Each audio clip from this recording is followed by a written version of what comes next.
Hello students, तो अभी हम क्या पढ़ रहे हैं? अल्टरनेटिंग करंट के बारे में पढ़ रहे हैं। अल्टरनेटिंग करंट के बारे में अभी तक हमने क्या पढ़ा कि आरएमएस एवरेज वैल्यू हम कैसे कैलकुलेट करते हैं। ठीक है, आज हम क्या देखेंगे? फेजर डायग्राम देखेंगे। ठीक है, फेजर डायग्राम हम और जगह भी फेजर हम कहां पढ़े थे? सिंपल हार्मोनिक मोशन जब चैप्टर में पढ़ा रहा था तो वहां मैंने बताया था कि फेजर मेथड भी हम यूज करते हैं। जब आप मोर देन वन एसएचएम को सुपर इम्पोज करते हो तो वहां जो फेजर डायग्राम होता है वो बहुत ही हेल्पफुल होता है। तो अब ये क्वेश्चंस वहां भी मैंने बताया था कि फेजर होता क्या है और फेजर डायग्राम हम कैसे ड्रॉ करते हैं। तो बेसिकली फेजर मेथड हम वही यूज करते हैं जितनी भी क्वांटिटी पीरियोडिकली वेरी कर रहा हो, है ना, तो उस केस में हम फेजर डायग्राम यूज करते हैं। यहां भी क्या है कि अल्टरनेटिंग एसी सर्किट के जो एलिमेंट्स की हम बात करें तो आपको क्या मिलेगा? यहां रेसिस्टेंस मिलेगा, इंडक्टर मिलेगा और कैपेसिटर मिलेगा।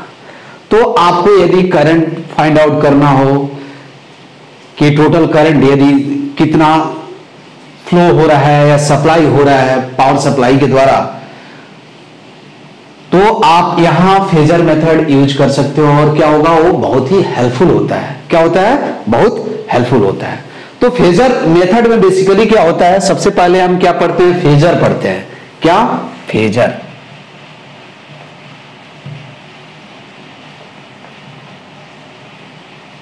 फेजर, ठीक है। फेजर में क्या होता है कि आप देखेंगे कि फेजर जो होता है क्या होता है? एक रोटेटिंग वेक्टर होता है। क्या होता है? इट इज, यहां हम लिख सकते हैं फेजर क्या कि it is a rotating vector. ठीक है, it rotate, it's rotate with constant angular speed omega. ठीक है, फेजर क्या होता है? एक रोटेटिंग वेक्टर होता है। क्या होता है? रोटेटिंग वेक्टर होता है जो किस स्पीड से रोटेट होता है? एंगुलर स्पीड, एंगुलर फ्रीक्वेंसी, दोनों नियरली क्या होता है? सेम होता है। ठीक है, तो it's rotate with constant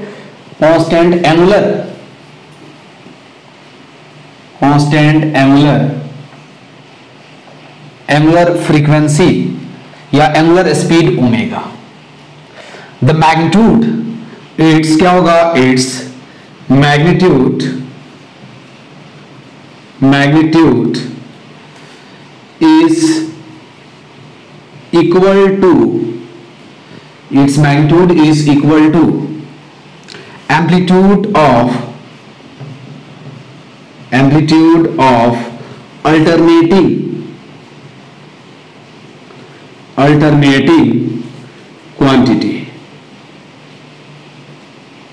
quantities such as क्या होगा? करंट एंड क्या होगा? वोल्टेज। क्या होगा? Current and voltage. तो क्या है? It is a rotating vector, it's rotate with constant angular speed omega, its magnitude is equal to amplitude of alternating quantities such as current and voltage। ठीक है, अब क्या होगा? its projection क्या होगा? its projection on क्या होगा? horizontal और vertical axis will give instantaneous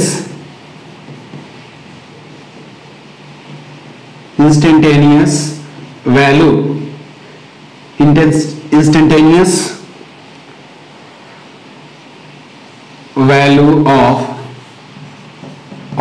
alternating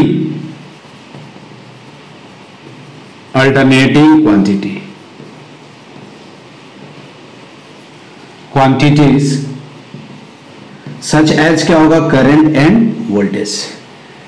ठीक है, अब इसका यूज क्या होगा वो मैं बताऊंगा अभी। तो ये समझ में आया फेजर्स क्या होते हैं। Phasor It is a rotating vector. It's rotate with constant angular speed omega. Its magnitude is equal to amplitude of alternating quantity. Its projection on horizontal or vertical axis will give instantaneous value of alternating quantities such as current and voltage. तो क्या होता है, देखो यही क्या होगा, ये सबसे पहले हम क्या करेंगे, ये हॉरिजॉन्टल एक्सिस हो गया और ये क्या होगा वर्टिकल. दिस इज हॉरिजॉन्टल और दिस इज क्या होगा वर्टिकल.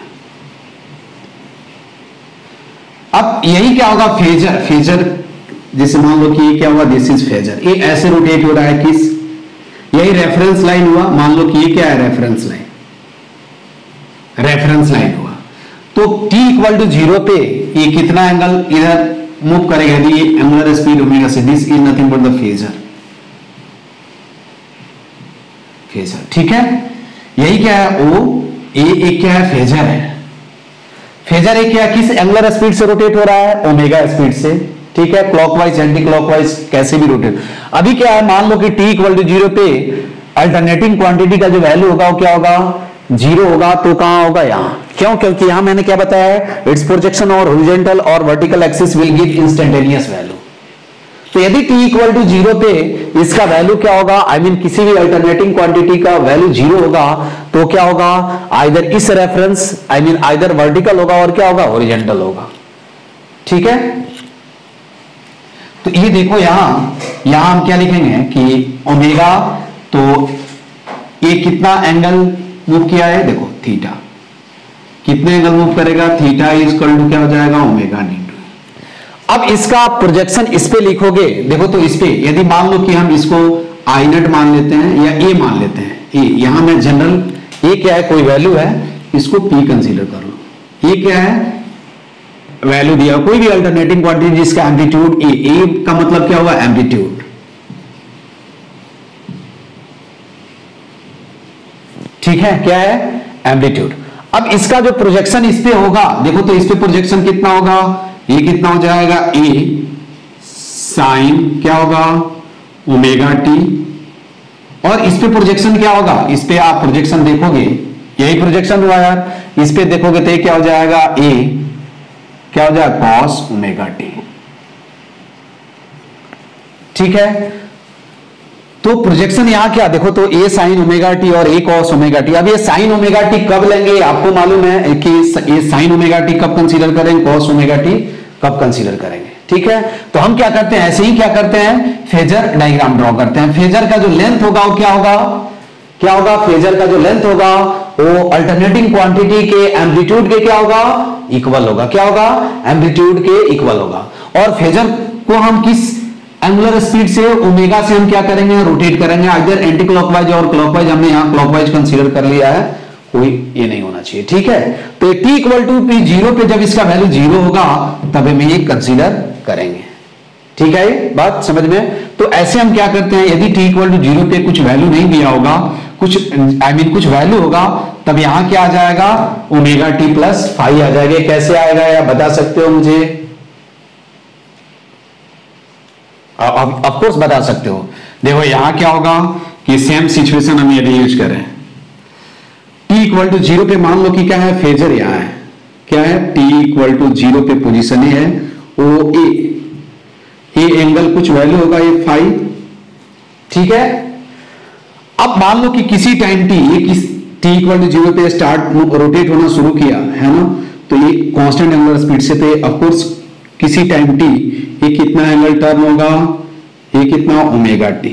तो ये टोटल एंगल कितना हो गया, फाई प्लस ओमेगा टी. तो ये कितना हो जाएगा, देखो ध्यान से, ये कितना हो जाएगा, ए साइन ऑफ क्या हो जाएगा, ओमेगा टी प्लस फाई. ये सब हम पढ़ चुके हैं एसएचएम में. और ये कितना हो जाएगा, ए कॉस ऑफ ओमेगा टी क्या होगा, ए कॉस ओमेगा टी प्लस क्या हो जाएगा, फाई. तो ये t इक्वल टू 0 पे इसका कुछ वैल्यू है तो इस टाइप का इक्वेशन होगा. ठीक है. अब बोलो कि इसका यूज क्या है. तो आपको समझ में आया कि फेजर में हम क्या करेंगे, एम्पलीट्यूड को क्या करेंगे, केवल एम्पलीट्यूड दिखाएंगे. ठीक है. आई मीन जो फेजर वेक्टर होगा उसका लेंथ क्या होगा, एम्पलीट्यूड का इक्वल होगा. और उसको किस एंगुलर स्पीड से रोटेट कराएंगे, ओमेगा से. ठीक है, तो इसी को हम क्या बोलते हैं, दिस इज फेजर डायग्राम, या हम इसको क्या बोलते हैं, फेजर मेथड बोलते हैं। इसको हम क्या बोलेंगे, फेजर डायग्राम, फेजर डायग्राम। अब इसका यूज क्या है मैं बता रहा हूं। मैंने तुम लोगों को बताया था कि सुपरपोजिशन ऑफ एसएचएम, जैसे यहां एक एग्जांपल देखो क्या दिया हुआ है, इस क्या दिया हुआ है, एक एग्जांपल। यहां सबसे पहले हम क्या करेंगे, एक को रेफरेंस मान लेंगे, क्या करेंगे, रेफरेंस कंसीडर कर लेंगे, और फिर क्या करेंगे, उसके रिस्पेक्ट में जितने भी अल्टरनेटिंग क्वांटिटी है सबको क्या करेंगे, फेजर डायग्राम पे हम क्या करेंगे, दिखा देंगे। जैसे देखो एक एग्जांपल देखो, इफ क्या होगा, alternating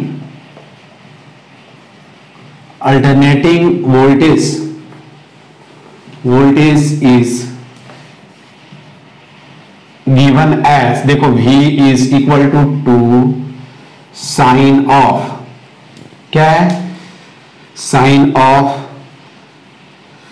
omega t plus 3 cos of omega t plus pi by कितना, पाई बाई चलो हम 60 कंसीडर कर लेते हैं। देन फाइंड RMS और इफेक्टिव और वर्चुअल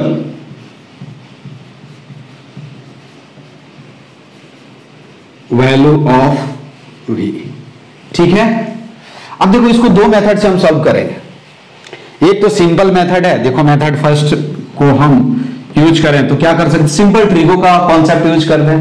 देखो इसको हम क्या करें, यदि इस टोटल को a sign omega t plus five के टर्म में हम क्या करें, लिख दें, तो हम आसानी से क्या कर सकते हैं, वहां स्टैंडर्ड इक्वेशन से कंपेयर करके और फिर एम्पलीट्यूड लिख सकते हैं। तो यहां हम लिख सकते हैं v इज इक्वल टू क्या होगा, देखो 2 sine omega t plus 3 into, इसको cos of a plus b पे रिजॉल्व करो तो क्या लिखेंगे, cos omega T cos pi by क्या होगा 6 minus sign omega T sine pi by 6। ठीक है, एक तो ये मेथड हुआ, देखो दूसरा मेथड मैं बता रहा हूं। तो यहां से देखोगे तो हम लिख सकते हैं v इज इक्वल टू क्या हो जाएगा, 2 साइन ओमेगा टी प्लस, ये देखो cos कितना है, cos 30 डिग्री, cos 30 डिग्री कितना होगा, √3/2, तो ये कितना हो जाएगा 3√3 cos omega t by 2 minus sine 30 कितना हो जाएगा 1/2, माइनस 3/2 साइन ओमेगा टी। अब यहां v इज इक्वल टू ऐसे भी लिख सकते हो, देखो ये कितना हो जाएगा, sign omega t by 2 plus 3√3/2 cos omega T. ठीक है, अब तो ये जानते हो कि हम इसको ऐसे लिखते हैं, इसको सॉल्व करते हैं, ट्रिगो में आपने पढ़ा भी होगा। ये कितना होगा, square root of 1/4 plus 9 into 3/4। ठीक है, इंटू क्या हो जाएगा, साइन ऑफ, मैं लिख सकता हूं sine of omega t plus 5, इस फॉर्म में आएगा। अरे ये कैसे आया मैं बता दे रहा हूं तुमको, यदि y equal to a sine theta plus b cos theta हो, b cos थीटा, तो मैंने बताया था y equal to a upon √a square plus b square से मल्टीप्लाई डिवाइड करते हैं और फिर ये लिखते हैं। तो यहां से देखो तुमको मालूम चल गया। अब v इज इक्वल टू क्या होगा, 9 3 जा 27 प्लस 1 कितना होगा 28 डिवाइडेड बाई 4 7 साइन ऑफ क्या हुआ ओमेगा टी प्लस 5 कुछ होगा, 5 से मुझे कोई मतलब नहीं है अभी। अब देखो यही क्या हुआ, एम्पलीट्यूड हो गया, एम्पलीट्यूड, तो v RMS is equal to क्या होता है, v नट अपॉन क्या होगा √2, और ये कितना हो जाएगा 7 अपॉन क्या हो जाएगा 2, यही आएगा। ठीक है, दूसरा मेथड क्या है, फेजर मेथड। देखो दोनों के बीच फेज डिफरेंस क्या है, दोनों के बीच फेज डिफरेंस क्या है, देखो ध्यान से, मेथड 2, ये बताया हुआ है एसएचएम में। दोनों के बीच फेज डिफरेंस क्या है? पहले V इज इक्वल टू, मैं लिख देता, देखो इसको साइन में लिखो। मैंने बताया था कि जब भी फेज डिफरेंस लिखना होता है तो हम क्या करते हैं, सेम ट्रिग्नोमेट्रिकल रेशियो में लिखते हैं और फिर एंगल डिफरेंस देखते हैं, ठीक है। तो V इज इक्वल टू क्या हुआ, 2 साइन ओमेगा टी प्लस क्या हो जाएगा, 3 साइन ऑफ, ठीक है, sine of omega t plus क्या होगा, pi by 2 plus pi by 6, ठीक है। तो ये V is equal to 2 sine omega t plus 3 sine of, कितना हो जाएगा, omega t plus 2 pi by 3। अब दोनों के बीच फेज डिफरेंस कितना होगा? अब देखो एट फेज, इसका फेजर डायग्राम ड्रॉ, देखो तो दोनों के बीच हमको क्या करना है, एक को रेफरेंस कंसीडर कर लेना है, किसी एक को रेफरेंस कंसीडर कर लो यार, ठीक है। क्या है, किसी एक को क्या करना है, रेफरेंस कंसीडर कर लेना। आप फेजर डायग्राम देखो, बाई इर्जिंग यहां लिख लेना, बाई इर्जिंग फेजर मेथड।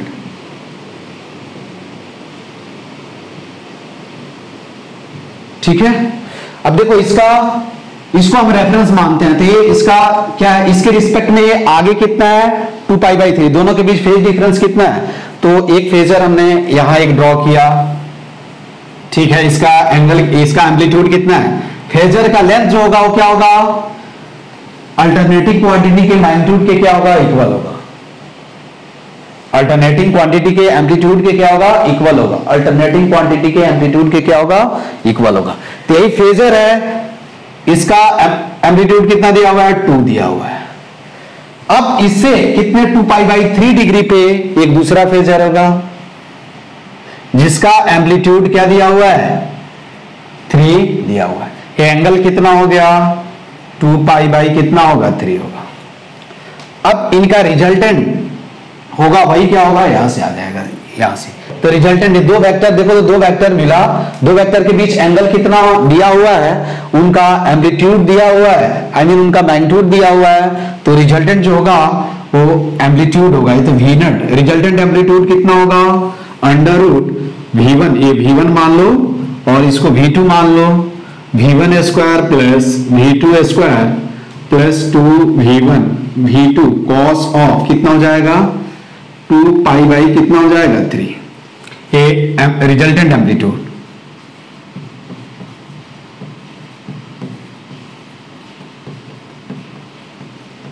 तो यहां से वैल्यू रखो तो कितना हो जाएगा, 4 प्लस 9 प्लस 2 इंटू 6 इंटू कितना हो जाएगा, -1/2, ये कैंसिल हो जाएगा, ठीक है। तो उसके बाद कितना हो जाएगा, ठीक है, 3 इंटू 2 6 2AB इंटू, ठीक है। ये कितना हो जाएगा तुम्हारा, 4 प्लस 9 माइनस कितना हो जाएगा, 6। तो ऑफकोर्स कितना है, √7 आ गया, देखो यही से आ गया। अब √7 तुमको एम्पलीट्यूड आ गया, तो एम्पलीट्यूड जब मालूम चल गया तो डायरेक्ट हम क्या करेंगे, आरएमएस वैल्यू कैसे लिखेंगे, एम्पलीट्यूड डिवाइडेड बाई क्या होगा, √2 होगा। तो डायरेक्ट हम लिख सकते हैं कि V RMS is equal to क्या होगा, V0 अपॉन क्या होगा, √2 होगा। ऐसे यदि दिया हुआ है, देखो ध्यान से एक और एग्जांपल देख लेना तुम लोग। केवल फेजर डायग्राम ड्रॉ करने वक्त क्या करना है, एक को रेफरेंस कंसीडर करो और उसके अकॉर्डिंगली क्या करो, दूसरे फेजर को जितने एंगल पे दूसरा फेजर है, जितना फेज डिफरेंस है लिखते जाओ और फिर वेक्टर की तरह तुमको क्या करना है, सोचना है। यदि मोर देन 1 होगा तो आपको क्या, मोर देन 2 होगा तो सिंपल कंपोनेंट मेथड यूज करके हम क्या करेंगे, रिजल्टेंट एम्पलीट्यूड कैलकुलेट करेंगे। क्योंकि देखो हमने क्या लिखा है, एक अल्टरनेटिंग क्वांटिटी का एम्पलीट्यूड, दूसरी अल्टरनेटिंग क्वांटिटी का एम्पलीट्यूड, इसको यूज करोगे तो रिजल्टेंट एम्पलीट्यूड मिलेगा। और जब रिजल्टेंट एम्पलीट्यूड मिल गया तो ऑब्वियसली हम V RMS कैसे निकालेंगे, एम्पलीट्यूड डिवाइडेड बाय क्या होगा, √2। अब देखो एलिमेंट ऑफ, अगला जो क्या है पॉइंट है, elements of alter AC circuit. AC circuit का एलिमेंट क्या होगा? देखो सबसे पहले हम रेजिस्टर कंसीडर कर लेते हैं, रेजिस्टर। दूसरा क्या होगा? कैपेसिटर, सी। और तीसरा जो होगा क्या होगा? इंडक्टर। और चौथा ऑब्वियसली क्या होगा? Power supply. ये इंडक्टर हुआ, R, C, L and power supply. ये सर्किट, एसी सर्किट एलिमेंट है। ये सब हम पढ़ चुके हैं, ठीक है।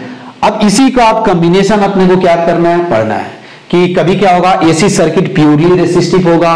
आई मीन रेसिस्टिव का मतलब क्या होगा? जब कैपेसिटर नहीं होगा, इंडक्टर नहीं होगा, ठीक है। उसके बाद क्या होगा? प्योरली इंडक्टिव होगा, प्योरली कैपेसिटिव होगा। यदि कैपेसिटिव भी हो, रेजिस्टिव भी हो, कैपेसिटिव इंडक्टिव हो, आई मीन कॉम्बिनेशन करके क्या करना है अपने को?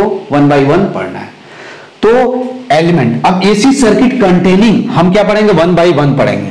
और फिर फेजर डायग्राम आपको समझ में आना चाहिए। देखो क्या करना है, फिर से मैं बता देता हूं कि एक को रेफरेंस कंसीडर कर लो और दूसरे को जितना उनके बीच फेज डिफरेंस है उतने एंगल पे क्या करो? दूसरा फेजर ड्रॉ करो और फिर उनका रिजल्टेंट कैलकुलेट कर लो, ठीक है। तो देखो अभी हम क्या पढ़ेंगे, फर्स्ट जो टाइप, इसमें फर्स्ट पॉइंट है कि एसी सर्किट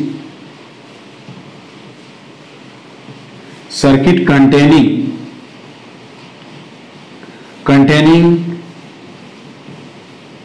resistor only, ठीक है। अब देखो यही क्या है? एसी सर्किट है, रेजिस्टर हो गया। ये एसी पावर सप्लाई है, इसको हमने मान लिया है कि V is equal to V0 sine omega T, ठीक है। ये रेजिस्टर है। अब देखो यहां से ऑफकोर्स क्या होगा? ये प्लस मान लो, ये माइनस मान लो, ठीक है। तो यहां से करंट ऐसे फ्लो होगा। ये क्या होगा? आई। तो यहां लिख सकते हो ओम्स लॉ के अकॉर्डिंगली। तुम क्या लिख सकते हो? फ्रॉम ओम्स लॉ क्या लिख सकते हो? देखो तो V I is equal to I R is equal to क्या लिख सकते हो? वी अपॉन आर लिख सकते हो। और क्या लिख सकते हो?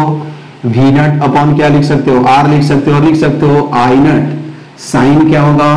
ओमेगा टी, ठीक है। ये बात समझ में आई? यही क्या हुआ?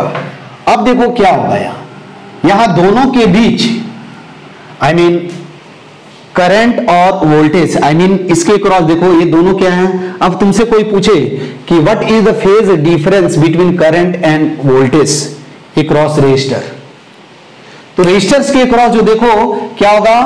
करंट, क्योंकि वी आर भी लिखोगे, देखो यहां वी आर भी लिखोगे तो V R is equal to क्या होगा? V is equal to V naught क्या होगा? Sine omega t.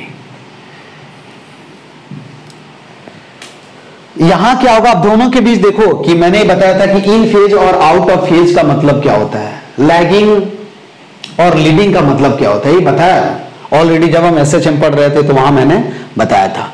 तो यहां क्या होगा? देखो करंट इन केस ऑफ क्या होगा? Resistor, in case of AC circuit containing only resistor, current and voltage जो होगा क्या होगा? ऑलवेज इन फेज होगा। इन फेज का मतलब क्या होगा? कि उनके बीच फेज डिफरेंस क्या होगा? जीरो होगा। क्या होगा?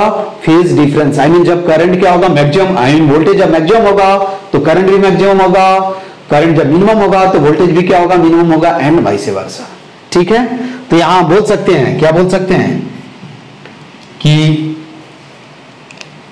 AC circuit containing only resistor, क्या हम यहां लिखेंगे? Current and voltage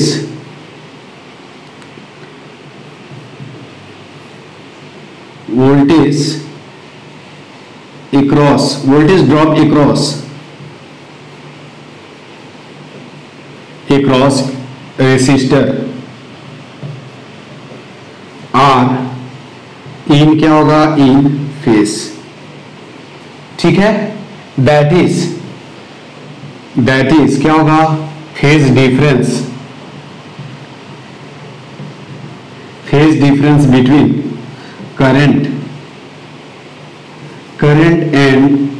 and voltage must be 0। ये बात समझ में आई। तो हमेशा क्या होगा, कहीं भी सर्किट में ये रेजिस्टेंस कनेक्टेड होगा तो उनके बीच रेजिस्टेंस के क्रॉस जो वोल्टेज ड्रॉप होगा और उसके थ्रू जो करंट फ्लो होगा वो ऑलवेज क्या होगा, फेज में होगा। क्या होगा, ऑलवेज फेज में होगा। यदि आप डायग्राम ड्रॉ करो, देखो एक करंट और वोल्टेज का डायग्राम ड्रॉ करो, एक ही पी, यहां मैंने क्या, यहां वी आर और आई भी कंसीडर कर लिया। तो देखो ऐसे ही क्या होगा तुम्हारा डायग्राम, ऐसे एक का वैल्यू जो होगा वो क्या होगा, थोड़ा क्या होगा तुम्हारा ज्यादा हो सकता है, ऐसे ऐसे कुछ, ठीक है, ऐसे ज्यादा कुछ, ऐसे हो सकता है, ज्यादा कम कुछ हो सकता है ऐसे। ये मान लो कि ये क्या होगा, इसमें कोई भी यदि एक है वी है तो वी आर है तो ये क्या हो जाएगा, आई हो जाएगा। तो एक टाइम में आई मीन देखो ये जब मैक्सिमम हो रहा है तो ये भी मैक्सिमम होगा, मिनिमम होगा, जितना होगा तो ये तुम्हारा करंट और वोल्टेज का, इधर हमने क्या किया, टाइम। अब फेजर डायग्राम जब ड्रॉ करोगे, फेजर डायग्राम ड्रॉ करोगे तो उसमें क्या होगा, अब देखो करंट हम कैसे निकालेंगे, यही simple, V equal to I, V is equal to I R वाला फॉर्मूला यूज करके। यहां फेजर डायग्राम,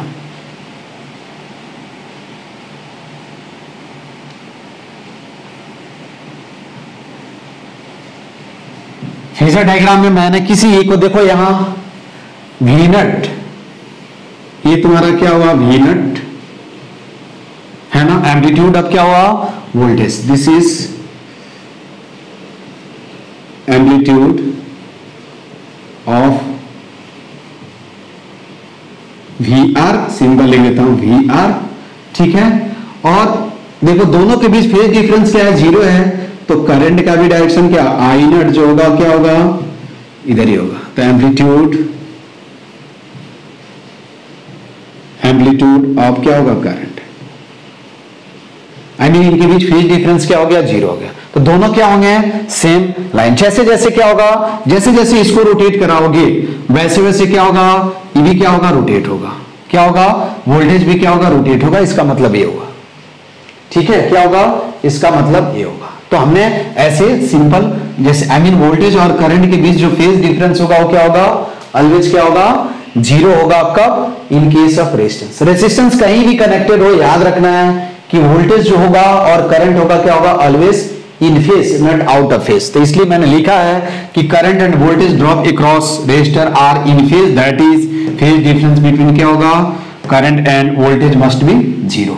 यहां डायग्राम भी मैंने ड्रॉ किया है कि इसको तुम एक को क्या कंसीडर कर लो, एक करंट मान लो आई आर, और ये क्या हुआ, वोल्टेज हो गया। ये दोनों क्या है, सेम फेज में। तो this is nothing but the phasor diagram, बस, ठीक है। उसके बाद अब देखो, इसके बाद हम क्या करेंगे, अब प्योरली इंडक्टिव सर्किट के बारे में पढ़ेंगे। फेजर डायग्राम तुमको आना चाहिए बस। हाँ, देखो अगला पॉइंट जो है वो क्या है कि AC circuit, circuit containing only inductor,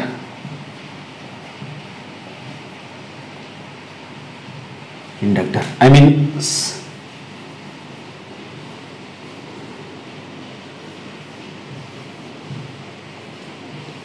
ये देखो V is equal to V naught sine omega t, इसका इंडक्टेंस कितना L है। तो ऑफकोर्स जब इधर से करंट फ्लो होगा तो आपको मालूम है इसमें EMF एम्पियर होगा, तो हम लिख सकते हैं VL इज इक्वल टू क्या लिख सकते हैं, LDI अपॉन क्या हो जाएगा, DT। और VL इज इक्वल टू यही होगा क्या, तो हम यहां भी लिख सकते हैं, क्या लिख सकते हैं, V is equal to LDI upon DT। तो यहां ये भी हम लिख सकते हैं कि DI अपॉन DT is equal to V naught upon L sine omega T, ठीक है। अब मुझे क्या करना है, करंट कैलकुलेट करना है कि करंट कितना, मुझे यहां बेसिकली क्या करना, what is the difference, phase difference between current and voltage across inductor, ठीक है। अब देखो क्या होगा, VL। अब इसको I मुझे कैलकुलेट करना है तो लिख सकते हैं DI is equal to V naught upon L sine omega T, ठीक है, dt। इसको जब एक बार इंटीग्रेट करोगे तो यहां I इज इक्वल टू क्या होगा, minus V naught upon omega L cos omega T, ठीक है। अब इसको ऐसे भी लिख सकते हैं I, देखो ये I है तो ऑब्वियसली ये भी क्या होगा, ये V है तो ऑफकोर्स क्या होगा, ये रेसिस्टेंस होगा इसका यूनिट। इसको हम क्या बोलते हैं, इंडक्टिव रिएक्टेंस बोलते हैं। क्या बोलते हैं हम इसको, इंडक्टिव रिएक्टेंस। तो हम इसको ऐसे भी लिख सकते हैं I V अपॉन हम क्या लिखेंगे XL, दिस इज कॉल्ड, इसको हम क्या बोलते हैं, इंडक्टिव रिएक्टेंस। क्या बोलते हैं हम, इंडक्टिव रिएक्टेंस, ठीक है। ये कितना होगा, XL इज इक्वल टू क्या होगा, ओमेगा L, और ये क्या होगा, कॉस ओमेगा टी। इसको ऐसे भी शायद लिख सकते हैं I is equal to V naught upon XL sine of क्या लिखेंगे, omega T minus pi by 2 लिख सकते हैं। तो देखो यहां तुमको क्या मिला, I is equal to I naught sine of क्या मिला, omega T minus pi by 2, और V इज इक्वल टू क्या मिला, V naught sine omega t simple. ये किसके केस में, इंडक्टर के केस में। इंडक्टर के केस में अब देखो वोल्टेज और करंट के बीच फेज डिफरेंस कितना है, पाई बाई क्या है, 2 है। क्या है, पाई बाई 2 है। क्या है, पाई बाई 2 है। क्या है, पाई बाई 2 है। अब यहां देखो, ठीक है, where I naught is equal to क्या हुआ, V नॉट अपॉन क्या मिला अपने को, XL, और इक्वल टू क्या हुआ, V नॉट अपॉन क्या होगा, ओमेगा L, याद रखना, ठीक है। अब क्या करेंगे हम, इसको क्या करेंगे, एक बाद में बताऊंगा कि इंडक्टर को हम एक रेसिस्टेंस से हम क्या करेंगे, रिप्लेस कर देंगे, जिसका क्या होगा, जिसका वैल्यू क्या होगा, ओमेगा L होगा। क्या होगा, ओमेगा L होगा। अब देखो यहां क्या होगा, करंट और वोल्टेज के बीच क्या होगा, फेज डिफरेंस क्या हो रहा है, पाई बाई 2 आ रहा है। तो इन case of inductor the phase difference between current and voltage will be always क्या होगा, पाई बाई 2। अब यहां लीडिंग कौन कर रहा है और लीड कौन कर रहा है और लैगिंग कौन कर रहा है, ये भी आपसे पूछा जा सकता है, ठीक है। तो तुम बता सकते हो यहां कि लीडिंग और लैगिंग कैसे हम देखेंगे, बता सकते हो तुम लोग। चलो अभी हम ग्राफ भी ड्रॉ करके फिर मैं बताऊंगा, दोनों मेथड्स हम फेजर डायग्राम से भी समझेंगे। देखो ये क्या है, यहां क्या है, वोल्टेज जो है वो क्या है, करंट से क्या है, लीड कर रहा है। क्या कर रहा है, voltage across inductor is leading with current by क्या होगा, पाई बाई 2। तो पहले हम क्या है यहां लिखेंगे, अभी कैसे आएगा तुम देखो, साइन का ग्राफ भी जानते हो और कॉस का ग्राफ देख सकते हो। देखो दोनों मेथड से मैं बता रहा हूं। एक्स क्या होगा, सॉरी पॉइंट क्या होगा, पहला पॉइंट हम क्या लिखेंगे कि phase difference between current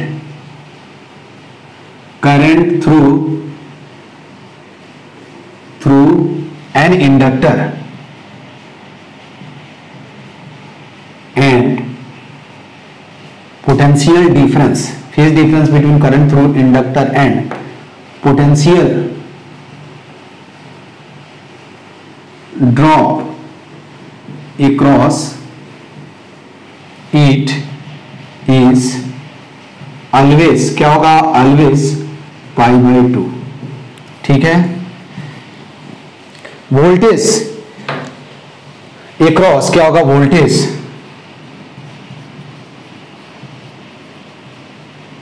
across inductor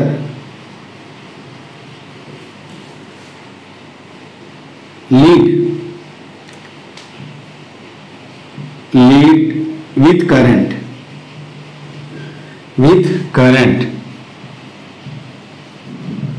by क्या होगा, पाई बाई 2। क्या होगा, पाई बाई 2। जिससे देखो अब हम क्या कर रहे हैं, देखो यही क्या है, V क्योंकि सीरीज में है, सॉरी पैरेलल में है, तो V इक्वल टू क्या हो जाएगा, VL हो जाएगा। तो अब क्या है, करंट ऑलवेज क्या करना है, करंट, हम करंट को क्या करेंगे, हॉरिजॉन्टल एक्सिस पे कंसीडर करेंगे करंट। तो यहां देखो करंट आई मीन क्या हो जाएगा, वी आर और करंट दोनों, तो यहां क्या हुआ आई नट, ठीक है, और ये क्या हो जाएगा वी आर। फेजर डायग्राम यदि हम ड्रॉ करें, देखो करंट को ऑलवेज क्या रखना है, याद रखना है हॉरिजॉन्टल एक्सिस पे ऑलवेज हम कंसीडर करेंगे। तो फेजर डायग्राम, एक तो मेथड भी है,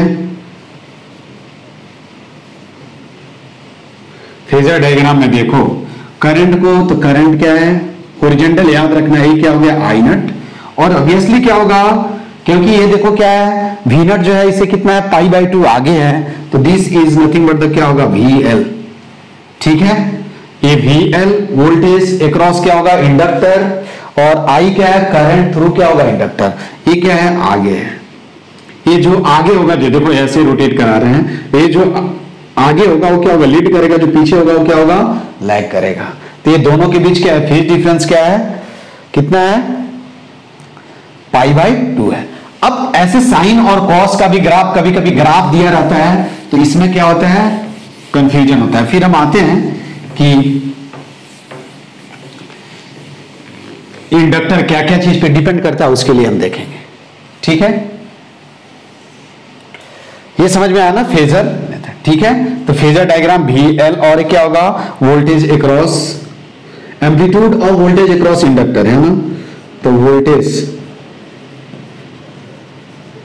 अक्रॉस इंडक्टर, और एक क्या current, current in the inductor, ठीक है। अब देखो यहां अभी हमने क्या लिखा कि I, जैसे देखो V is equal to V L is equal to क्या है V naught sine omega T, और क्या है I is equal to V naught upon omega L is equal to I naught क्या है sine of omega T minus pi by 2, और ये क्या है आई नट क्या है माइनस आई नट क्या है minus I naught cos omega T, यही होगा ना। अब एक साथ तुम ग्राफ ड्रॉ कर सकते हो दोनों का आसानी से, इसमें तो कोई डाउट नहीं होना चाहिए, है ना। देखो ग्राफ ड्रॉ करोगे तो इधर क्या है टाइम, और इधर हमने एक ही इधर V एंड I, ठीक है, दोनों एक साथ ड्रॉ कर रहे हैं। तो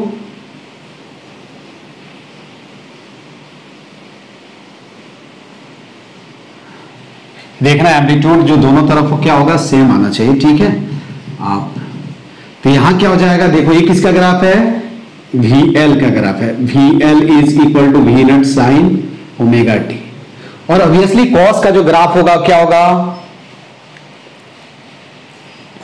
होगा देखो यहां से, अरे ये तुम्हारा ये क्या होगा टी बाई 2 टी और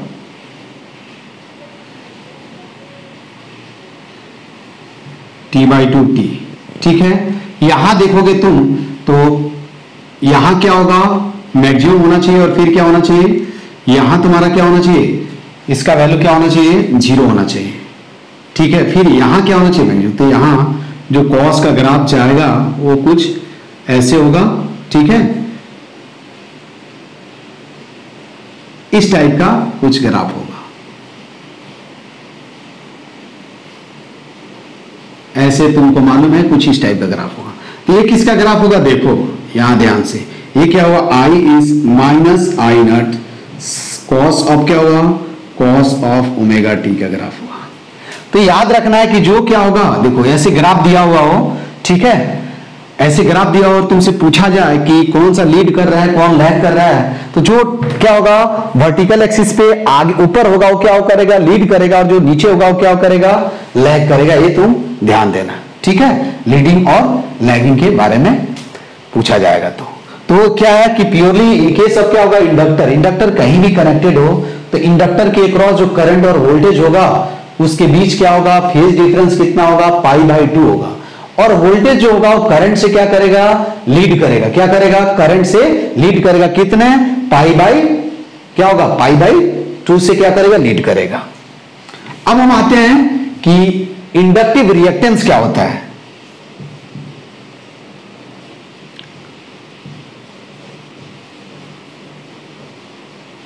inductive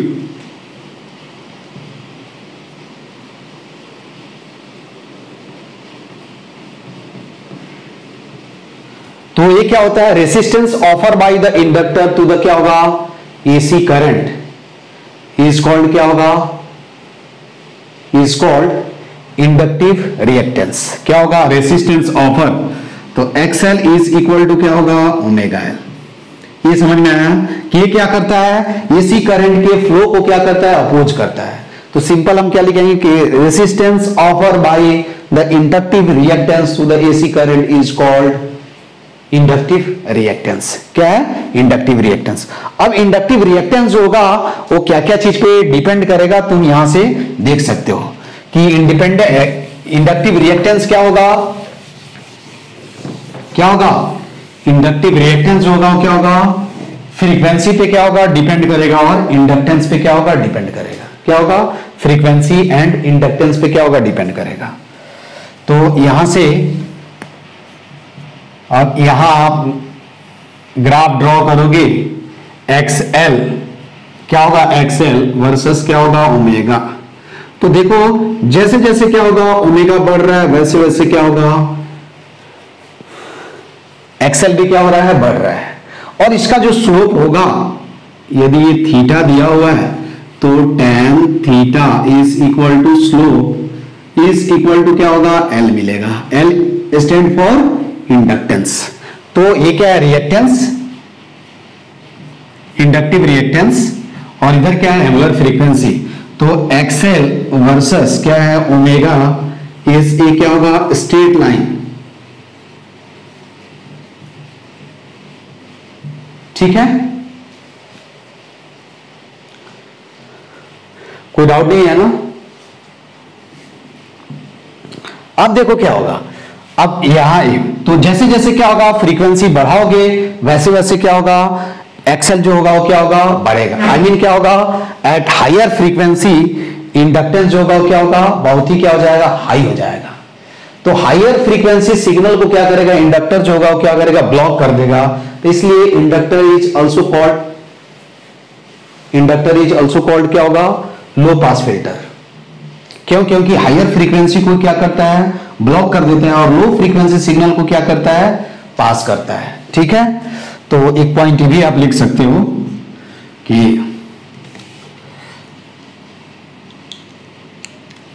inductor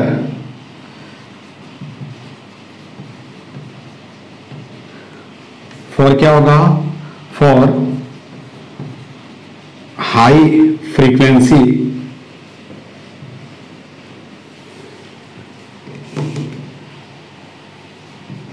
signal reactance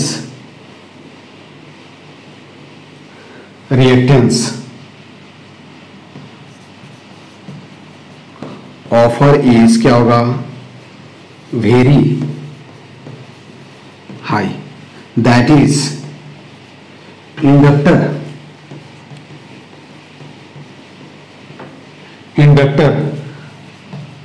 does not allow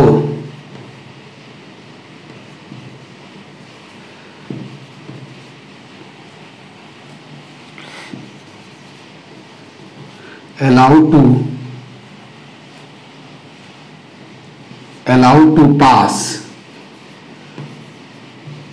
high frequency signal, high frequency current है ना, high frequency signal और current। That's why it is called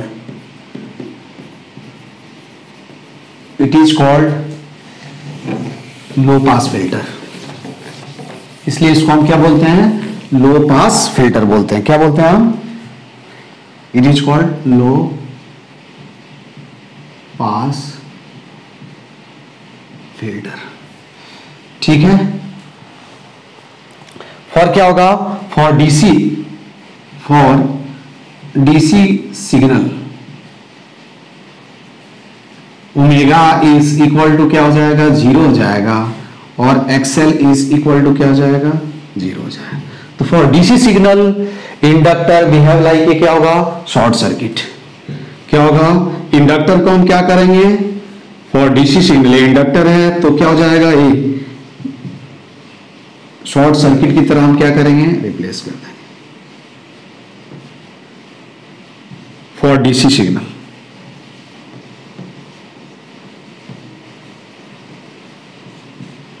ठीक है, क्या हो जाएगा, फॉर डीसी सिग्नल हम क्या करेंगे, इंडक्टर को क्या करेंगे, शॉर्ट सर्किट से क्या करेंगे, रिप्लेस कर देंगे। For higher frequency signal generally क्या होता है, ब्लॉक कर देता है, तो इसलिए हम क्या बोलते हैं, उसको लो पास फिल्टर बोलते हैं, क्योंकि लो को पास कर देता है और हाई को क्या करता है, ब्लॉक कर देता है। ठीक है, उसी तरह अब हम आते हैं, अगला जो पॉइंट है वो क्या है, तो देखो यहां करंट हम कैसे कैलकुलेट करेंगे, वी अपॉन क्या होगा, एक्सएल, इंडक्टर के केस में वी अपॉन क्या है, एक्सएल। उसके बाद सर्किट कंटेनिंग प्योरली कैपेसिटर, क्या होगा, सर्किट कंटेनिंग, अगला जो पॉइंट होगा वो क्या होगा, AC circuit containing only capacitor. देखो कैपेसिटर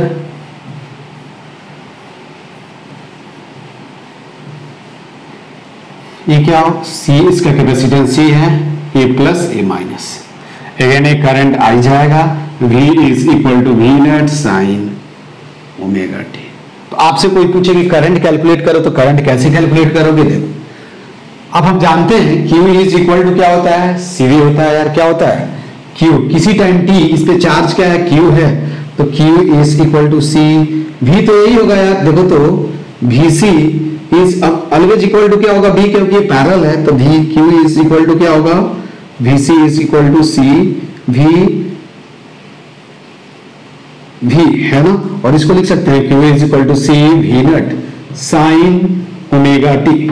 अब करंट कैसे मिलेगा यार, एक बार डिफरेंशिएट कर दें तो I इज इक्वल टू लिख सकते हैं dQ अपॉन dt, और ये क्या हो जाएगा, V naught C omega cos omega T. यहां आप ध्यान से देखना, अब देखो I is equal to V naught upon 1 upon क्या लिखेंगे, ओमेगा C, सही है। अब देखो ये क्या है, V है, ये करंट है, ये वोल्टेज है, तो ऑब्वियसली क्या होगा, ये जो होगा वो क्या होगा, रेसिस्टेंस का यूनिट होगा, इसका क्या हो जाएगा, रेसिस्टेंस का यूनिट होगा, क्या होगा, रेसिस्टेंस। ये बेसिकली क्या है, रेसिस्टेंस है, इसका यूनिट क्या होता है, ओम होता है। इंडक्टेंस का भी क्या होगा, unit, I mean sorry inductance नहीं, रिएक्टेंस, इंडक्टिव रिएक्टेंस का भी यूनिट क्या होता है, ओम होता है। ठीक है, तो ये वोल्टेज अभी क्या लिखेंगे, कॉस है ना, कॉस ओमेगा टी। इसको लिख सकते हैं I is equal to V naught upon XC cos omega t, where this is called क्या होगा, कैपेसिटिव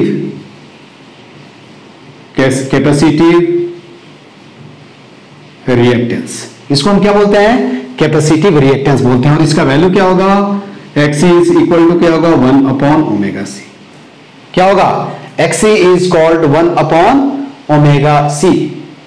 ठीक है, अब देखो यहां भी देखो, तो अब यहां लिख सकते हैं I is equal to I naught cos omega T, ठीक है, और V is equal to V naught sine क्या हुआ, ओमेगा टी। इसको VN भी लिख सकते हो तुम, क्योंकि ये सॉरी VC। यहां देखो वोल्टेज और करंट के बीच फेज डिफरेंस क्या है, π/2 है। अगेन यहां क्या है, ध्यान से देखना, वेयर I नॉट आपको समझ में आया, I naught is equal to क्या होगा, V naught upon XC, where I naught is equal to क्या होगा, V नॉट अपॉन XC। ठीक है, अब यहां भी देखोगे कि करंट और वोल्टेज के बीच जो फेज डिफरेंस है वो क्या है, π/2 है।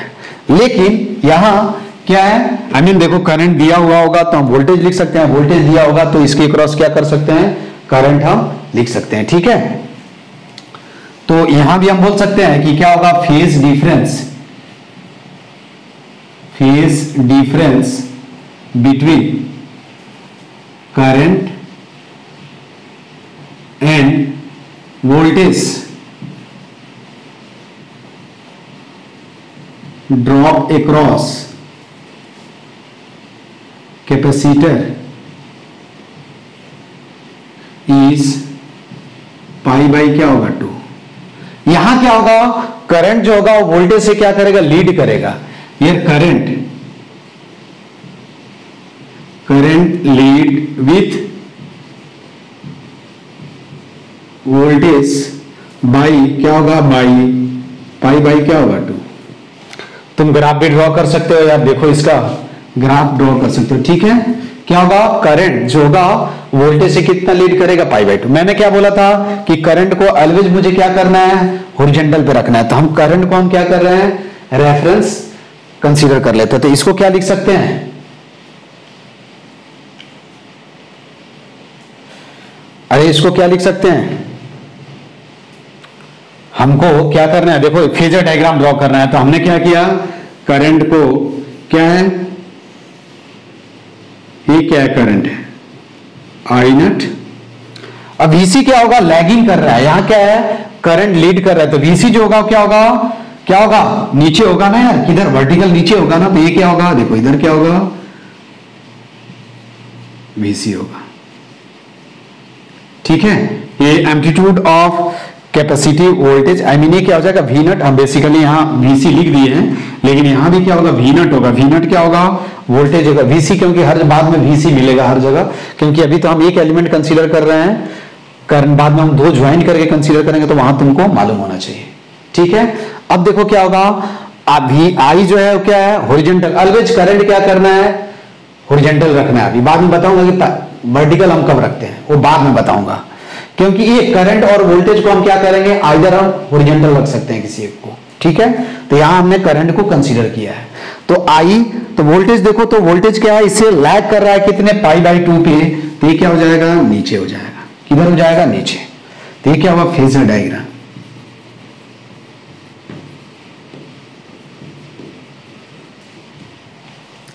तुम ग्राफ भी ड्रॉ कर सकते हो यार, देखो इधर ऐसे।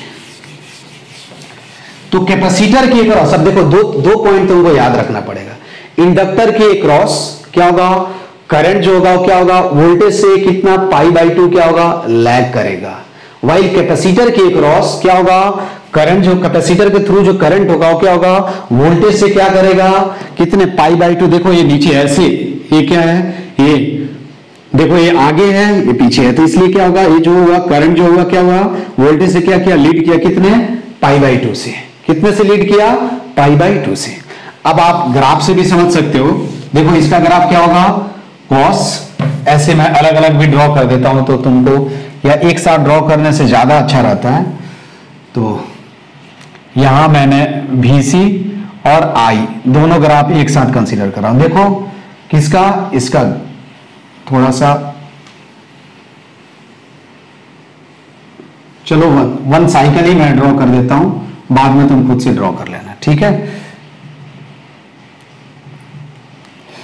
तो अब आपको क्या करना है, देखना है यहां से। देखो ये क्या हुआ, अब यहां से कुछ क्या होगा, देखो यहां से कुछ ग्राफ ऐसे, ये कॉस का ग्राफ हो गया है ना, सॉरी,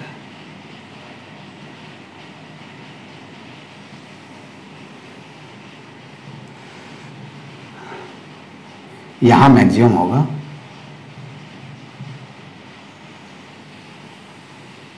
यहां क्या होगा, 0 होगा, और फिर यहां ये क्या होगा, तुम्हारा मैक्सिमम होगा यहां ऐसे। एक इसका ग्राफ है, देखो ये यहां से देख सकते हो। अगेन जो ऊपर होगा ये ध्यान देना है, ये किसका ग्राफ हुआ तुम्हारा, जो ऊपर होगा वो क्या होगा, लीड करेगा, और जो नीचे होगा वो क्या करेगा, लैग करेगा। तो ये कितना हो जाएगा, वी नट। ये टाइम एक्सिस पे बोल दें कि जो आगे हो, है ना, I mean t equal to 0 पे देख लो कौन सा आगे है। तो ये क्या हो जाएगा तुम्हारा, VC is equal to V naught sine omega T, और this is nothing but the IC is equal to क्या होगा, I naught sine omega T, ठीक है। ये बेसिकली हमने लिख दिया एम्पलीट्यूड ऑफ, इसको लिख लेना, एम्पलीट्यूड ऑफ कैपेसिटी वोल्टेज, क्योंकि हम फेजर डायग्राम में हमेशा एम्पलीट्यूड लिखते हैं, दूसरा कुछ नहीं लिखते हैं, ठीक है। तो ये ऐसे ही क्या हुआ, देखो तुम्हारा ये क्या हो जाएगा, टी बाई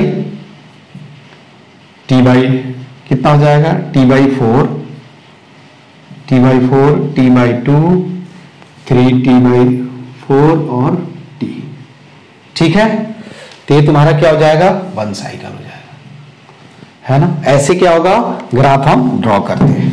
उसके बाद हम आते हैं क्या कि inductive capacitive reactance. Phasor diagram हमेशा अभी हम ड्रॉ करेंगे, तो अगला जो इसमें पॉइंट है वो क्या है, inductive capacitive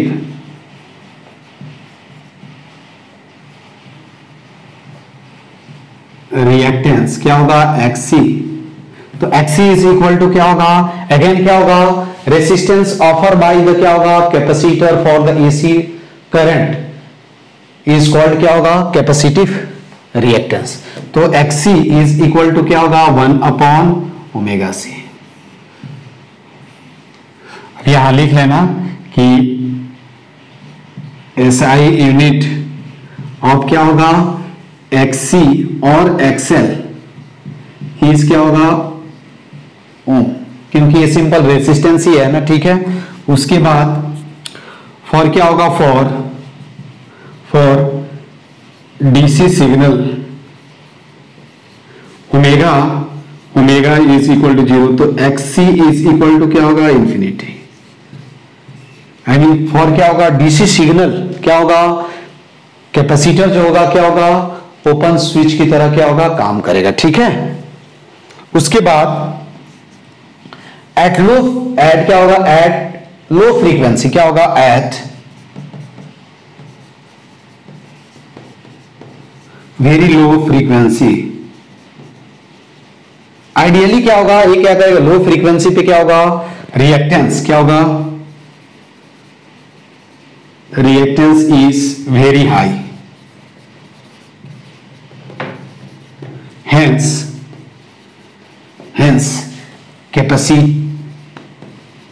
capacitor block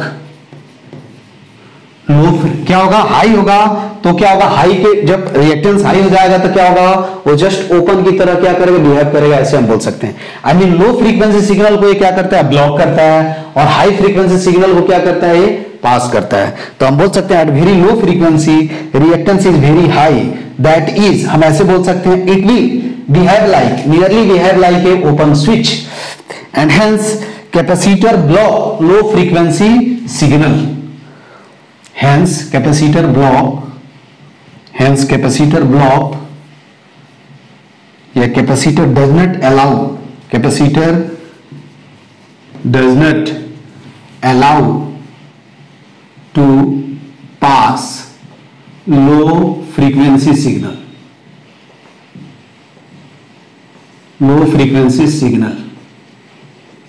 Hence low frequency signal through it. Hence it is called high pass filter.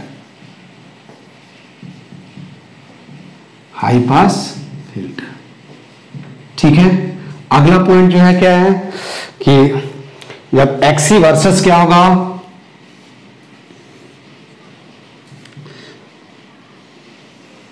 XC versus, देखो यहां क्या है, एक्सी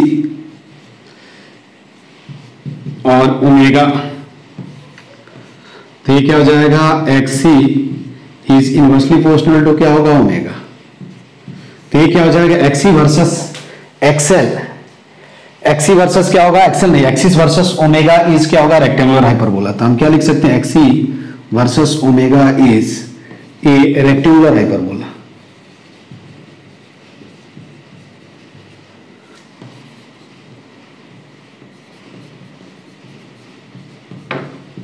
क्या होगा, रेक्टेंगुलर हाइपरबोला। ठीक है, अब देखो यदि मैं तीनों को एक साथ ग्राफ ड्रॉ कर दूं, सबका यहां नोट में कभी कभी भी पूछा जाएगा। ठीक है, जैसे यहां देखो, तो यहां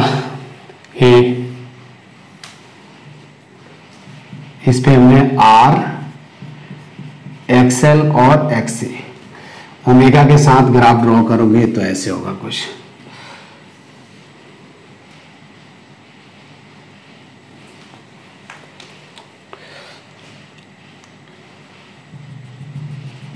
यही क्या हो जाएगा, रेसिस्टेंस हो जाएगा। ये आर कुछ वैल्यू होगा, दिस इज क्या होगा, एक्ससी, और दिस इज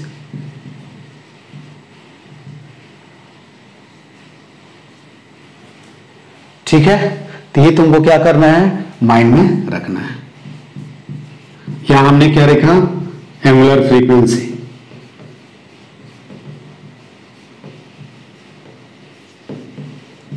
तो ये कभी कभी ग्राफ जो होगा एक साथ बाद में हम देखेंगे। तो क्या है, आर, एक्सएल और एक्ससी वर्सेस क्या है, ग्राफ जो है ये, ठीक है।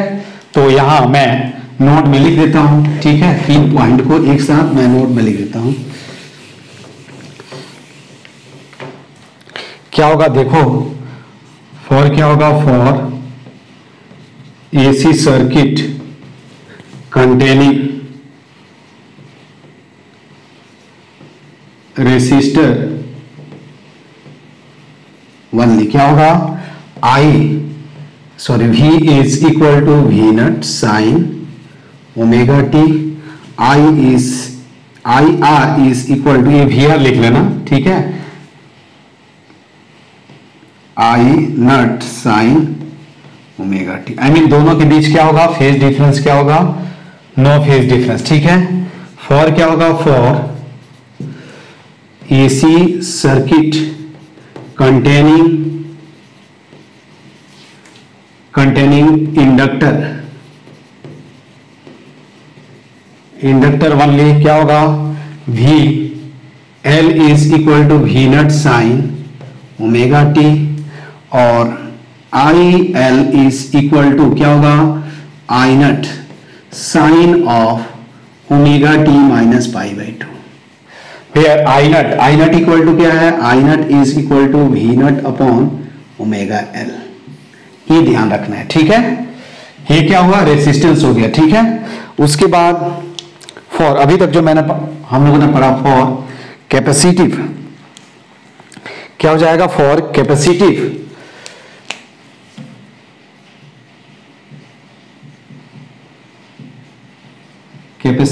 सर्किट, देखो V is equal to V naught sine omega t and I is equal to I naught sine of omega t plus क्या है, pi by 2, where I naught is equal to क्या है, V naught upon XC is equal to V naught upon 1 upon omega C। ये अभी तक हमने पढ़ा ये रिजल्ट, ठीक है, बात समझ में आई। इसके बाद अभी हम क्या पढ़ेंगे, अब 1 by 1 अब हम पढ़ेंगे इस एसी सर्किट कंटेनिंग। इस केस में तुमसे पूछा जाए कि यदि वोल्टेज दिया हुआ है तो करंट का इक्वेशन लिखो, तो हम ऐसे क्या करेंगे, केवल क्या करना है, जब इंडक्टर होगा तो रिएक्टेंस कितना हो जाएगा, ओमेगा एल, कैपेसिटेंस हो जाएगा, कैपेसिटर होगा तो रिएक्टेंस कितना होगा, 1 अपॉन ओमेगा सी, रेसिस्टेंस होगा तो सिंपल क्या हो जाएगा, आर हो जाएगा। अब हम यहां क्या पढ़ेंगे, देखो ध्यान से, अगला जो इसमें 1 by 1 हम पढ़ते हैं, सर्किट कंटेनिंग, क्या होगा, circuit containing inductor and resistor only.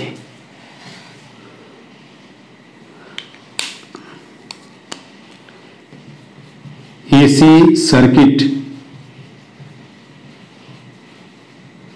Containing inductor and resistor in series,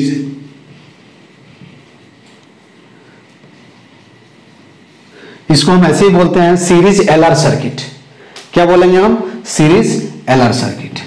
तो हम बोल सकते हैं सीरीज एलआर सर्किट, ठीक है। क्या है, सीरीज एलआर सर्किट। अब देखो ये क्या है, इंडक्टर, ये रेजिस्टर और ये पावर सप्लाई है, यहां ये आर एल, इसके अक्रॉस जो वोल्टेज ड्रॉप होगा उसको हम क्या लिखेंगे, वी एल, और इसके अक्रॉस जो वोल्टेज ड्रॉप होगा और हम उसको क्या लिखेंगे, वी आर।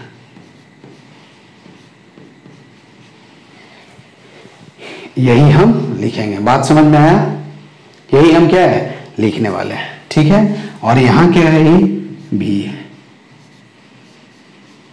तो एक तो हम लिख सकते हैं V इज इक्वल टू क्या होगा, वी एल प्लस क्या हो जाएगा, वी आर। अब यहां आपसे कोई पूछे कि करंट कैलकुलेट करो तो कैसे कैलकुलेट करोगे, ये इंपॉर्टेंट क्वेश्चन है। क्या है, कैसे कैलकुलेट करोगे आप, ये इंपॉर्टेंट क्वेश्चन से। तो देखो यहां हमने यहां से क्या होगा, करंट आई, ठीक है। अब देखो तो V इज इक्वल टू हम क्या लिख सकते हैं, V is equal to, now from क्या होगा, फ्रॉम कि V इज इक्वल टू क्या लिखेंगे, VL प्लस क्या हो जाएगा, VR।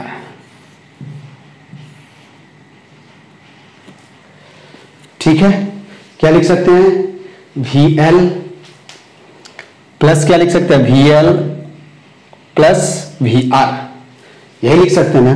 और VL इज इक्वल टू क्या लिख सकते हैं, VL इज इक्वल टू क्या लिख सकते हैं, देखो यदि, देखो ध्यान से, ये क्या होगा, VL इज इक्वल टू हम क्या लिख सकते हैं, VL is equal to, V is equal to लिख देता हूं, V is equal to V naught sine omega T. ठीक है, अब देखो VL क्या हो जाएगा, इससे क्या होगा, वो कितना, देखो तो अभी मैंने बताया था कि वोल्टेज से इसके क्रॉस जो वोल्टेज होगा और करंट के बीच फेज डिफरेंस कितना होगा। अरे अभी हमने देखा था ना कि VL इज इक्वल टू, हम क्या लिख सकते हैं, VL और VR, मुझे लिखना है VL एंड VR में क्या करना है, मुझे रिलेशन फाइंड आउट करना है। यहां I मुझे कैलकुलेट करना है, तो I हम कैसे कैलकुलेट करेंगे, कई मेथड है, लेकिन एक मेथड तो ये है कि पहले हमने क्या लिखा, V इज इक्वल टू क्या लिखा, VL प्लस VR। अब हम ऐसे भी लिख सकते हैं कि ये V साइन ओमेगा टी है, तो इसके क्रॉस जो करंट होगा वो क्या होगा।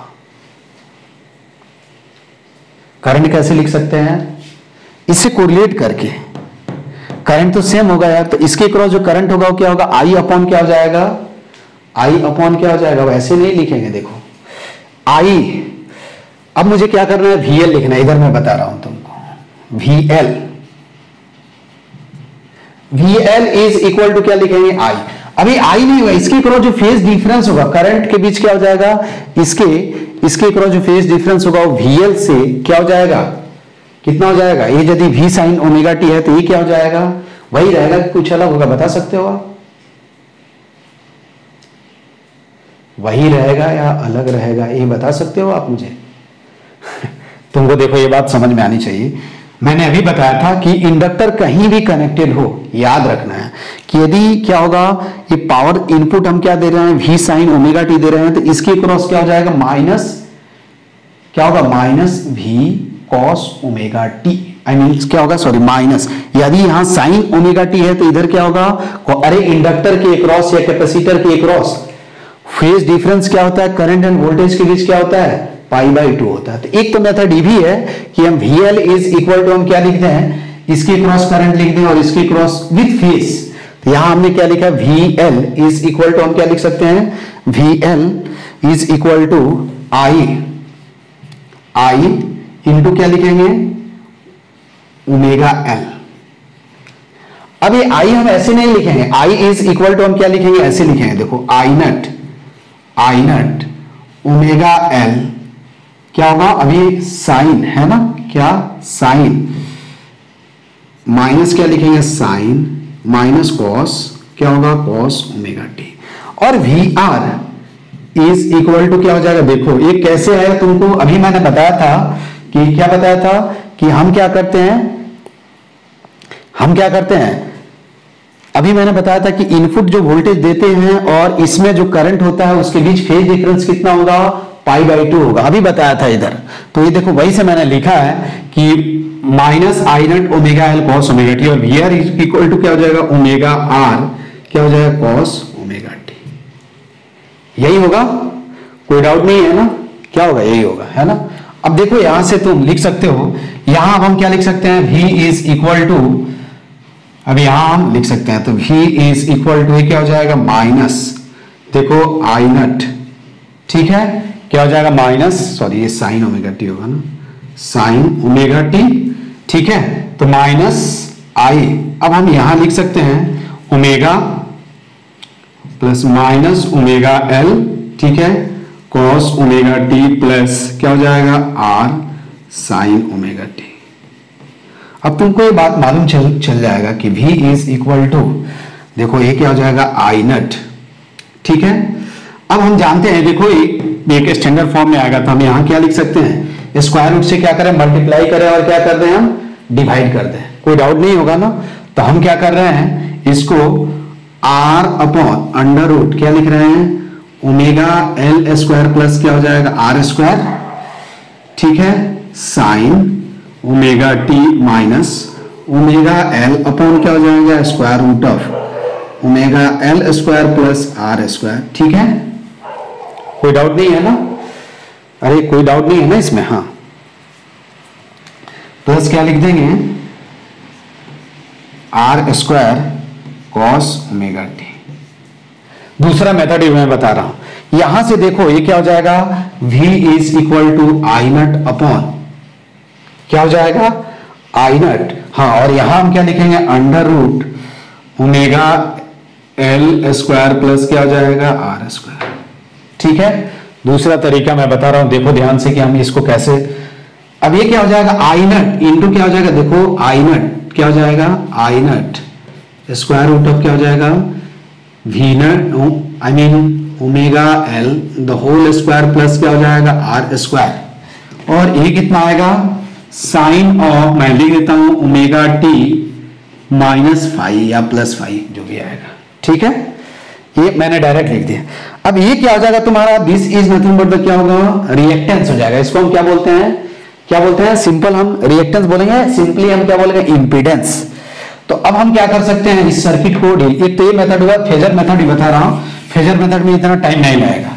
अब हम क्या कर सकते हैं, देखो ध्यान से, सिंपल हम क्या करेंगे, यदि अपने को वैल्यू फाइंड आउट करना होगा तो हम क्या करेंगे, आई ये क्या है इंडक्टिव सर्किट है, I mean series LR circuit है, V equal to V naught sine omega T, और ये क्या हो जाएगा एल हो गया, uh sorry uh R, this is L. अब हम क्या करेंगे सिंप्लीफिकेशन के लिए कि हम क्या करेंगे एक इंपीडेंस जिसको जेड बोलते हैं, क्या बोलते हैं, एक सिंपल इंपीडेंस ऐसे डिनोट करते हैं, ठीक है, इसको जेड, इसको क्या बोलेंगे हम इंपीडेंस बोलते हैं।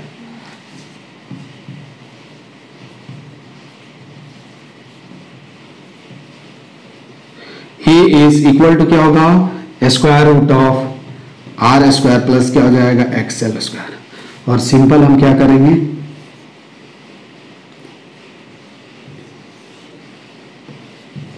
यही तुम्हारा आई हो जाएगा। तो यहां से देखो आई इज इक्वल टू क्या मिल जाएगा, आई इज इक्वल टू कितना मिल जाएगा, आई हमने आई नट मान लिया था, चलो आई नट ही मान लिया हमने, है ना, तो आई नट, तो ये तुम्हारा क्या हो जाएगा आई, अब देखो ये टोटल क्या हो जाएगा आई हो जाएगा, तो हम लिख सकते हैं देखो Z into I is equal to क्या हो जाएगा भी, तो यहां से तुमको आई ये भी हो गया, यहां से आई इज इक्वल टू क्या हो जाएगा भी अपॉन जेड। सिंपल क्या करना है, देखो ध्यान से कि इस टाइप के प्रॉब्लम में क्या करना है तुमको, एल और आर का जो कंबाइन जो एक इंपीडेंस दोनों का जो कॉम्बिनेशन होता है उसको हम क्या बोलते हैं इंपीडेंस बोलते हैं, जेड, इसको हम क्या चीज से डिनोट करते हैं जेड।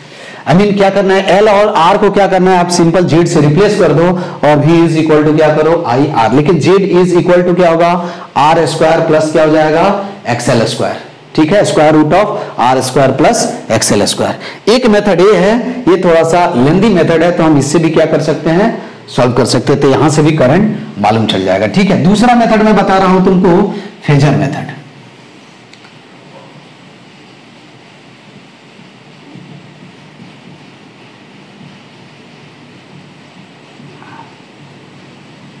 मैंने क्या बताया कि केवल आपको क्या करना है कि करंट को क्या करना है याद रखना। देखो करंट मैंने बताया था कि voltage across resistors and current always क्या होता है इन फेज, तो हमने करंट ऐसे मान लिया आई नट, तो ऑब्वियसली वी आर भी क्या होगा, इधर ही होगा यार। और इंडक्टर के अक्रॉस जो वोल्टेज ड्रॉप होता है वो क्या होता है, करंट से कितना फेज डिफरेंस, कितना लीड करता है, कितने फेज से लीड करता है, π/2 से। तो ये क्या हो जाएगा, π/2। जो लीड करेगा π/2 से क्या होगा, करंट से अप होगा, वर्टिकल अप, और जो लैग करेगा वो क्या होगा, वर्टिकल डाउन होगा। तो ये क्या हो जाएगा तुम्हारा, सिंपल VL हो जाएगा। देखो ये VL हुआ और ये क्या हुआ, VR हुआ। तो इस केस में यहां से तुमको ज्यादा समझ, देखो यहां यही तुम्हारा क्या होगा, रिजल्टेंट वोल्टेज होगा। This is nothing but the V is equal to क्या होगा, ये बेसिकली हम एम्पलीट्यूड लिख रहे हैं, ठीक है। तो ये क्या हो जाएगा तुम्हारा, यदि हम इसको फाई मान लें, यही क्या हुआ, दिस इज रिजल्टेंट वोल्टेज, ये वेक्टर फॉर्म है। तो ये क्या हो जाएगा तुम्हारा VR स्क्वायर प्लस क्या हो जाएगा, VL स्क्वायर। ये एम्पलीट्यूड हो जाएगा V0, ठीक है। क्योंकि ये क्या है, एम्पलीट्यूड हम लिख रहे हैं। एम्पलीट्यूड हमेशा फेजर डायग्राम लिखने वक्त हम क्या लिखते हैं, हमेशा क्या करना है, करंट को कहां रखना है, हॉरिजॉन्टल पे। इंडक्टर होगा तो क्या होगा, VL जो होगा अप होगा, कैपेसिटर होगा तो VC क्या होगा, डाउन होगा। केवल यही याद रखना। अब एक वेक्टर ऐसे मानो, क्योंकि फेजर क्या है, वेक्टर होता है, तो एक वेक्टर क्या है, इधर है, दूसरा इधर है, तो इसका रिजल्टेंट यही होगा ना, यही क्या हो जाएगा तुम्हारा V0, जो वहां से देखो यहां से भी आ जाएगा। अब tan phi, तो यहां देखो क्या होगा, इन सीरीज LR सर्किट क्या हो जाएगा, अगेन वोल्टेज जो होगा वो करंट से क्या कर रहा है, लीड कर रहा है, कितने, फाई से। Voltage is leading with current by क्या होगा, phi.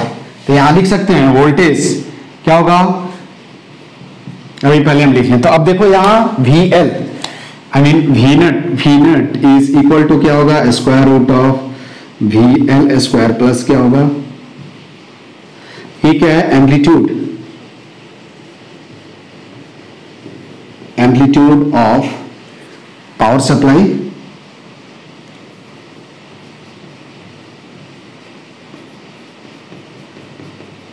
This is amplitude of voltage across inductor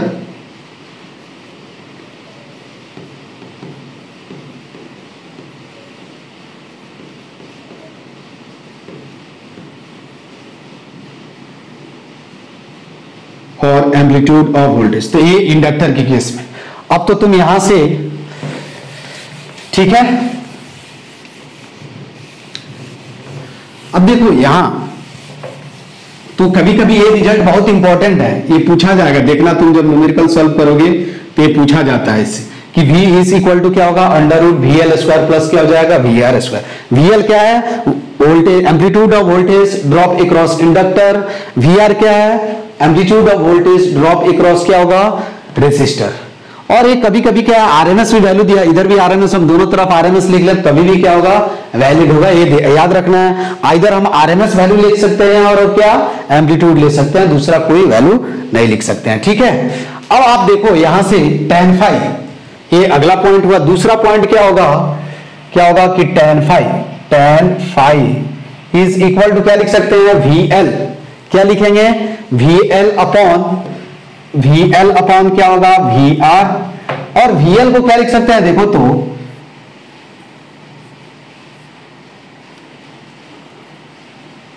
ये क्या हो जाएगा XL और ये क्या हो जाएगा तुम्हारा R, ठीक है। और तो VL करंट तो सब में सेम हो रहा है यार, तो हम क्या करेंगे, यहां इसको क्या लिख सकते हैं, VL को क्या लिख सकते हैं, XL इंटू I, इधर से I करंट जा रहा हो तो हम क्या लिख सकते हैं, XL इंटू I0 अपॉन क्या होगा, R इंटू क्या होगा, I0 कैंसिल हो जाएगा। तो tan phi is equal to लिख सकते हैं XL upon R, I mean क्या होगा, ओमेगा L अपॉन क्या हो जाएगा, R। हेंस क्या होगा, इन सीरीज LR सर्किट क्या होगा, हेंस क्या लिखना है नोट में, देखो सीरीज LR सर्किट, यही क्या हुआ तुम्हारा, voltage is lead by the current, lead with the current with phase क्या होगा, फाई। तो हम क्या लिखेंगे, in series LR circuit voltage lead with क्या होगा, with current by phase by क्या होगा, फाई फाई हमने यहां लिखा है, tan फाई इक्वल टू कैसे। अब यहां से तुमको क्या मिल गया है, अब हम करंट कैसे लिखेंगे, यहां से देखो करंट, ठीक है, I is equal to amplitude of current, simple मैं बता रहा हूं, फेज डिफरेंस तो मालूम ही चल जाएगा यार। तो एम्पलीट्यूड ऑफ करंट कैसे लिखेंगे, V naught, amplitude of voltage upon Z, और वी नट अपॉन क्या हो जाएगा, जेड कितना हो जाएगा, R square plus omega L square, इसको हम क्या बोलते हैं, इम्पीडेंस, ठीक है। अब जब आपको क्या मिल गया, वोल्टेज मालूम चल गया, वोल्टेज कितना दिया हुआ है देखो, अब V दिया हुआ है, ये तो हमने क्या क्या कैलकुलेट कर लिया, एक तो रिलेशन ए कैलकुलेट कर लिया, उसके बाद हमने फेज डिफरेंस कि करंट एंड वोल्टेज के बीच क्या है, फेज डिफरेंस कितना है वो हमने कैलकुलेट कर लिया। उसके बाद हमने लिख दिया in series LR circuit voltage lead with current by क्या होगा, फाई, वेयर फाई कितना होगा, tan इनवर्स ओमेगा अपॉन क्या हो जाए, ओमेगा एल अपॉन आर। अब आई नट भी लिख दिया, अब हम इक्वेशन भी लिखेंगे यार, तो आई इज इक्वल टू क्या होगा, आई नट साइन ओमेगा टी माइनस क्या हो जाएगा, फाई,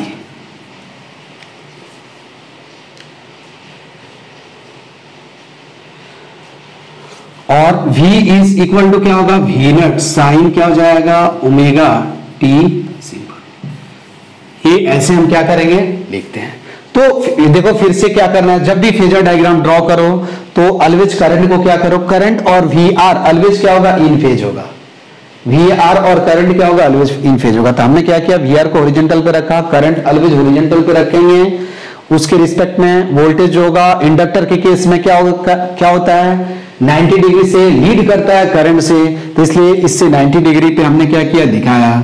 अब ये VL हुआ, ये VL वेक्टर मान लो, VR वेक्टर, तो इनका रिजल्टेंट क्या होगा, इधर ही होगा, यहां से हमने ये, इससे क्या होता है, आसानी से हो जाता है। तो इन सीरीज LR सर्किट क्या होगा, एम्पलीट्यूड, एक तो रिलेशन क्या होगा कि amplitude of AC power supply is equal to VL square root of VL square plus VR square. दूसरा क्या होगा कि tan phi is equal to क्या होगा, VL upon VR is equal to XL upon R is equal to क्या होगा, omega L upon R। उसके बाद हमने लिखा है कि in series LR circuit voltage lead with current by क्या होगा, फाई, और यहां हमने एम्पलीट्यूड ऑफ क्या है, एम्पलीट्यूड आई नट का मतलब क्या है, amplitude of current is equal to क्या होगा, amplitude of voltage divided by क्या होगा, इंपीडेंस, और इंपीडेंस कितना होगा, Z is equal to square root of R square plus क्या होगा, ओमेगा L स्क्वायर, क्या होगा, R square plus omega L square होगा, ठीक है। तो हम क्या करेंगे, ऐसे सॉल्व करते हैं, फिर कल इसके बाद वाले क्लास में, आज के क्लास में बस इतना ही। इसके नेक्स्ट क्लास में मैं क्या बताऊंगा कि अभी क्या है देखो, LR सर्किट बताया, उसके बाद RC सीरीज सर्किट बताऊंगा, फिर LC सीरीज सर्किट, और फिर उसके बाद आपको हम LCR सीरीज सर्किट हम पढ़ेंगे, ठीक है। ठीक है, तो आज की क्लास में बस इतना ही, नेक्स्ट क्लास में हम इससे आगे पढ़ेंगे, ठीक है। Okay, thank you.